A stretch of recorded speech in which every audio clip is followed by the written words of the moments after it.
Now, this is how we can change the Safari wallpaper on the iPhone. Let me guide you through it.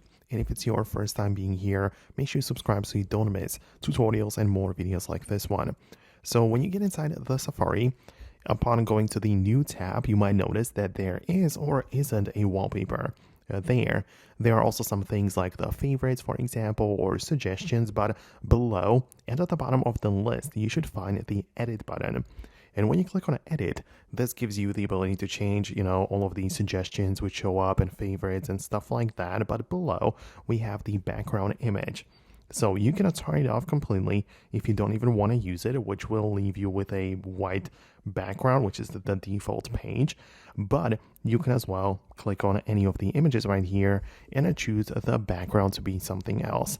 These options, which are prepared right here, are of good enough quality and are definitely not too contrasty, so these options are basically the safe choices because it's not gonna interfere with the other things showing on the screen. But the point is that you can select any of them as well as clicking on the plus button, which pulls up the Apple Photos app, and you can select any image from your gallery to be the background image.